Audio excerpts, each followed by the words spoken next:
Joining us now, and I'm delighted he's with us, Governor Ron Dесантис from the great state of Florida. Governor, why are these failed left-wing governors deciding to hit you all of a sudden? I mean, you're just the guy, you're the man of the moment. Well, I think if you look at like California, they never lost population from the founding of the state until this current governor's been in office. Now they're hemorrhaging people. Illinois is hemorrhaging people. New York, and their tax bases are getting narrower, and people are bringing wealth to Florida and opportunities to Florida. And so they see that and they understand. But here's the thing. It is a result of us having good policies, but also them driving people away with their terrible policies. I mean, it's dangerous to be in these cities like Los Angeles and Chicago now. They don't support the police. They have prosecutors that will not prosecute crimes, people that are funded by George Soros. So the quality of life has really diminished. And the thing about Florida, when people move from those states here, what they tell me, people are proud to be in Florida. They're happy to be in Florida. I didn't even recognize Tampa. I haven't been here in probably 15 years. I literally did not recognize it. It is one of the fastest growing cities, if not the fastest growing city in the United States now. It's insane. And think about what they did. Someone like the governor of California, locking school kids out of school for over a year, forcing them to cover their faces, forcing them to take a COVID shot that they don't need or want. That's what they consider freedom to be in California. In Florida, we've lifted people up. They called you dangerous for reopening. Because we're protecting people's jobs and businesses, making sure kids could be in school. All of those left-wing governors opposed me when I had schools open in the state of Florida. Now what's happening? People are doing analysis. Oh, my God, the learning loss for the places that lock the kids out of school. Well, of course that was going to happen. We knew that.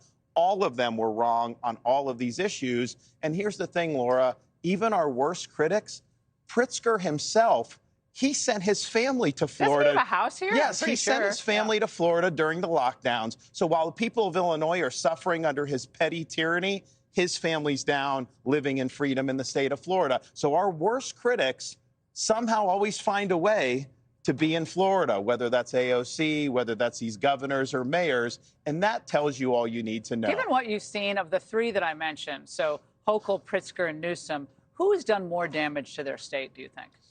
Oh, man. Well, I'll tell you this. I think that Illinois and New York had problems for a long time. I think the problems in California have accelerated at such a rapid direction since this governor has been in, with the crime, with the education problems. Obviously, they're a very tax-happy state. They want to tax everybody. So I think that they've had probably the quickest decline over the last few years. That's heartbreaking. Now, this is a broad question, but of all the problems facing the country, because you're a microcosm here, let's say the top three problems. What are they and how would you solve them?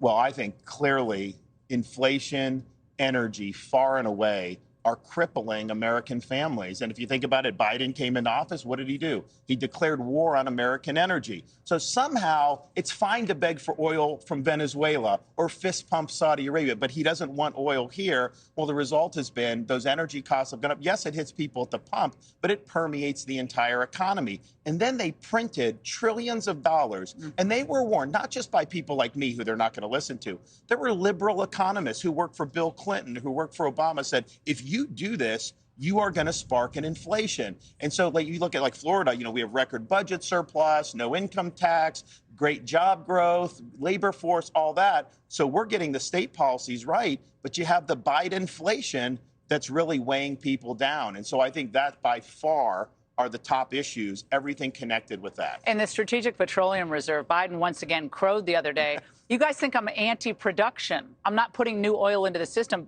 but I'm releasing a million barrels a day, Governor. Isn't that so responsible? And it's not making a difference. And honestly, that's not what that's used for. You don't kneecap your own energy producers and then run to the Strategic Petroleum Reserve. So he's got it totally backwards. And here's the thing.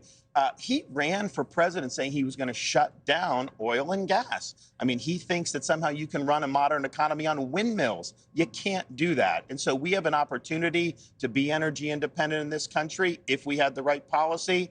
Joe Biden is not letting that happen, and the American people are suffering. There's concern growing around the United States that China is buying up an enormous amount of land, both residential and farmland. And I know there are plenty of pieces written about the Chinese purchases of residential real estate driving the prices up here in Florida. Do you have any concerns about that? Well, I don't think they should be able to do it. I think the problem is these companies have ties to the CCP, and it's not always apparent on the face of whatever a company is doing. But I think it's a huge problem, the influence that they have. Now, what we have done in Florida, I've signed legislation to crack down on undue influence from rogue states, including the CCP. So, for example, we banned Confucius Institutes in the state of Florida. They try to go in higher education, and they try to spread the propaganda. So we've taken good steps. We're also probably going to do legislation next legislative session about our pension investments with things that may be linked to the CCP. We don't necessarily have a lot of it, but we want to make sure that we're cutting ties so that we're not funding our number one adversary. Does that also apply to the Chinese students here in the United States? Mike Pompeo has spoken extensively about the 360,000 Chinese students who are in our universities, both undergraduate and graduate. Do you have a problem with that? I think that there is cause for concern. What are they doing in the universities, and then what are they taking back to China? You know, all the things that the elites told us to do with China over the years, most favored nation status, put them in the WTO. Oh, they'll be just like us. They'll be more democratic. It's been the opposite. It's empowered them, but then they become more autocratic, and they're now flexing their muscle more than they ever have in our lifetimes. I forgot to mention in my list of horribles at the top, Kamala Harris, but not by name. But she's also attacked you. I mean, you have to read between the lines. But this was in the last week as well, talking about the hard right, paraphrasing here. But how formidable is she in the future for the Democrat Party?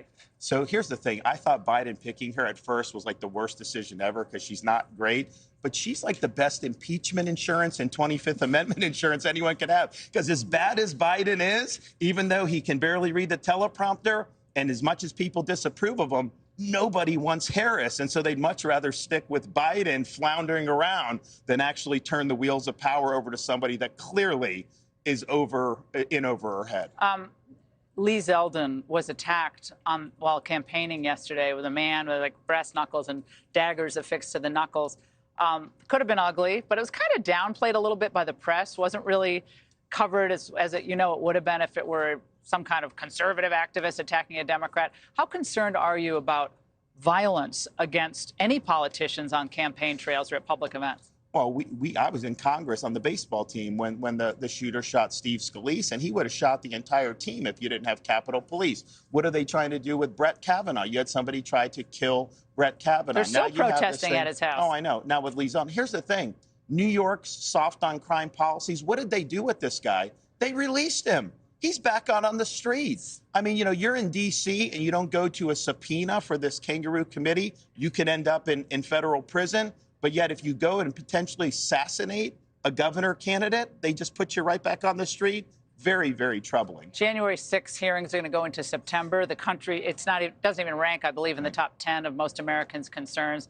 Millions and millions of dollars spent here. Thoughts on what you've seen so far? They're just trying to divert from Biden's problems. I mean, they realize on the bread and butter issues, Biden and the Democrats have failed the American people. That's not even up for debate. A lot of their own voters think they have failed on all these key issues. And so what they want to do is make the election about something other than what is the top concerns for the American people. It's not going to work. It may help them fundraise with their left-wing base, but the American people aren't going to be diverted.